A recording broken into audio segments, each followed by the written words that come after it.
Hello, എല്ലാവർക്കും നല്ലൊരു ദിവസം എന്ന് വിശ്വസിക്കുന്നു. നമുക്ക് കഥയിലോട്ട് പോകാം. എറണാകുളം കാക്കനാടുള്ള അഥർവിന്റെ വില്ലയിൽ സ്റ്റീവും അഥർവും അവന്റെ ആളുകളും ഒപ്പം നിധിയും. ബെഡിൽ തളർന്നു കിടക്കുന്നവളെ കാണും തോറും അഥർവിന്റെ നെഞ്ചു പൊട്ടിപ്പോകുന്നുണ്ടായിരുന്നു. നിറയുന്ന കണ്ണുകളോടെ അവൻ അവിടെയുള്ള സോഫയിലേക്ക് ഇരുന്നു.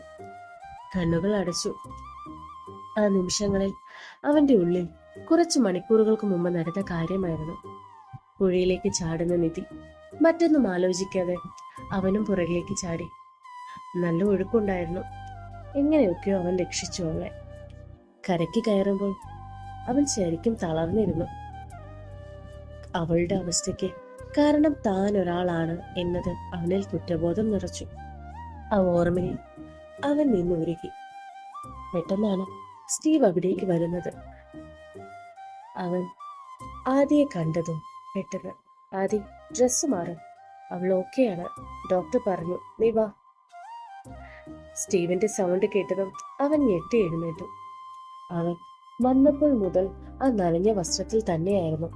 അതാണെങ്കിലും ഇപ്പൊ അവന്റെ ശരീരത്തിലെ ചൂടിൽ നിന്ന് അത് ചെറുതായി ഉണങ്ങിയിരിക്കുന്നു. അത് തനിക്കരികിലിരിക്കുന്ന സ്റ്റീവിനെ നോക്കി.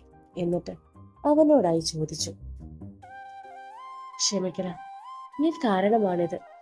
ഇന്ന് സ്വന്തം ജീവൻ പോലും കളയാൻ തുടങ്ങിയത്. എനിക്കറിയാം നിനക്ക് എന്നോട് എന്താണ് എന്ന്. ക്ഷമിക്കും. അവസാനം സ്റ്റീവിനെ നോക്കാൻ പോലും കഴിയാതെ അവന്റെ തല കുനിഞ്ഞുപോയി. ആദി, എനിക്ക് ദേഷ്യമല്ല, വേദനയാണ്. കാരണം അവൾക്ക് ഈ അവസ്ഥയ്ക്ക് കാരണം നീ മാത്രമാണെന്ന് വിശ്വസിക്കുന്നോ? അല്ല, ഞാൻ കൂടിയാണ്. അവൾ നമുക്ക് ആരാണെന്ന് അറിഞ്ഞപ്പോഴല്ലേ നമ്മുടെ ഈ മാറ്റം. ഒരുപക്ഷെ അവളെ തട്ടിക്കൊണ്ട് പോകുന്നത് എനിക്ക് തടയാനാകുമായിരുന്നു. പക്ഷെ ഞാൻ തടഞ്ഞില്ല. നമ്മുടെ ഭാഗത്ത് ഒരുപോലെ തെറ്റുണ്ട്. പക്ഷെ അവൾ പുഴയിൽ ചാടുന്നത് കണ്ട ഒരു നിമിഷം പോലും ചിന്തിക്കാതെ നീ ചാടിയില്ലേ? അപ്പോഴേ നീ ജയിച്ചു. നിന്റെ തന്നെ അടമില്ലി. നിന്നേക്കാൾ കൂടുതൽ മറ്റൊരാൾക്ക് അവളെ സ്നേഹിക്കാൻ കഴിയില്ല. അവർ സംസാരിച്ചു കൊണ്ടിരിക്കെ പെട്ടെന്ന് എന്തോ എറിയുന്ന ശബ്ദം, ഒപ്പം നിധിയുടെ സൗണ്ടും. ഒരു നിമിഷം അവർ പരസ്പരം നോക്കി.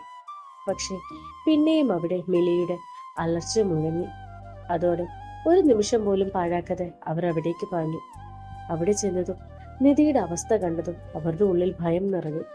ഭ്രാന്തിയെ പോലെ കയ്യിൽ കിട്ടുന്നതെല്ലാം വലിച്ചെറിഞ്ഞ് കളയുകയാണ് അവൾ. തളർച്ച മാറാനിട്ട് ഡ്രിപ്പ് പോലും അവൾ വലിച്ചെറിഞ്ഞിട്ട് സൂചി വെച്ച ഭാഗത്തു നിന്ന് ബ്ലഡ് വരുന്നത് കണ്ട് ഇരുവരും പെട്ടെന്ന് അവൾ കരികിലേക്ക് വരാൻ ശ്രമിച്ചു.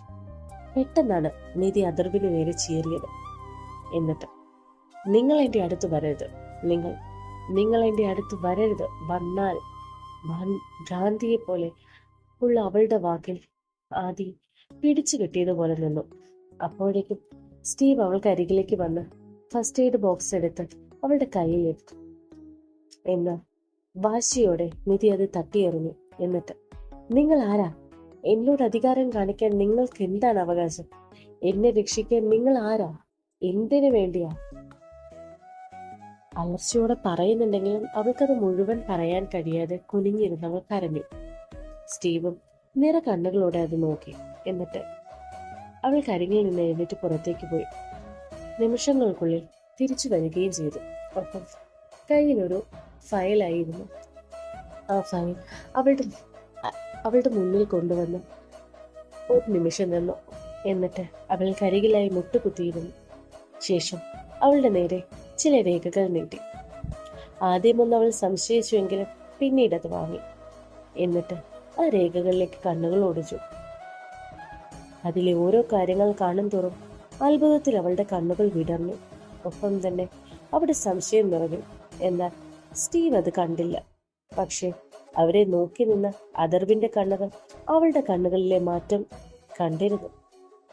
അപ്പോഴും അതൊന്നും ശ്രദ്ധിക്കാതെ സ്റ്റീവ് തുടർന്നു, നോക്കൂ, നീ ഞങ്ങളുടെയാണ്, എന്റെ അനിയത്തെയാണ് നീ, മിലി മൈക്കിൾ, കണ്ടോ?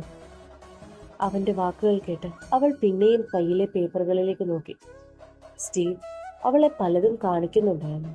പക്ഷെ അപ്പോൾ എല്ലാം അതൊന്നും ശ്രദ്ധിക്കാതെ അവളുടെ പക നിറഞ്ഞ കണ്ണുകൾ അഥർവിൽ വീണുകൊണ്ടിരുന്നു. ഇതെല്ലാം സത്യമാണോ എന്നൊന്നും അവൾക്ക് തോന്നിയില്ല. പക്ഷെ മനസ്സിൽ എന്തോ വിചാരിച്ചതുപോലെ അഥർവിനെ നോക്കി ഒന്ന് ചിരിച്ചു. എന്നിട്ട് സ്റ്റീവിനെ നേരെ നോക്കി ചോദിച്ചു, ശരി, ഞാൻ നിങ്ങളുടെ കൂടെ നിൽക്കാം. നിങ്ങളുടെ അനിയത്തിയല്ലേ ഞാൻ, അതല്ലേ നിങ്ങൾക്ക് വേണ്ടത്. അവൻ സന്തോഷത്തോടെ തലയാട്ടി. അത് കണ്ടതും ഉള്ളിൽ പുച്ഛം നിറച്ചവൾ തുടർന്നു, അപ്പോൾ ഞാൻ എന്ത് പറഞ്ഞാലും കേൾക്കോ? മോള് പറ. സ്റ്റീവും പറഞ്ഞു. ശരി, ഞാനിവിടെ നിൽക്കാം. നിങ്ങളുടെ സഹോദരിയായിട്ട്. പക്ഷെ ഒന്നുണ്ട്. അവളൊന്ന് നിർത്തി. എന്നിട്ട് സ്റ്റീവിന് നേരെ കൈകൾ ചൂണ്ടിക്കൊണ്ടു. ഞാൻ ഇവിടെ നിൽക്കണം അല്ലേ? സ്റ്റീവ് അപ്പോഴും ഒന്നും മനസ്സിലാക്കാത്ത പോലെ തലയാട്ടി. അവൾ പതിയെ അഥർവിനെ നോക്കി. സ്റ്റീവിന്റെ കണ്ണുകൾ അഥർവിലേക്ക് ചെന്നു. എന്നിട്ട് അവൾ തുടർന്നു, ഞാനിവിടെ നിൽക്കണം. ഇയാളുമായുള്ള എല്ലാ ബന്ധവും തീർന്ന് എനിക്കൊപ്പം നിൽക്കുമോ? സ്റ്റീവ് എന്തോ അരുതാത്തത് കേട്ടതുപോലെ അവളെയും അവിയെയും മാറി മാറി നോക്കി. അവളുടെ മുഖത്ത് പകയായിരുന്നുവെങ്കിൽ ആദിയുടെ മുഖത്ത് അത് പ്രതീക്ഷിച്ചിരുന്നു എന്ന ഭാവവുമായിരുന്നു. തുടരുന്നു അടുത്ത ഭാഗത്തിനായി കാത്തിരി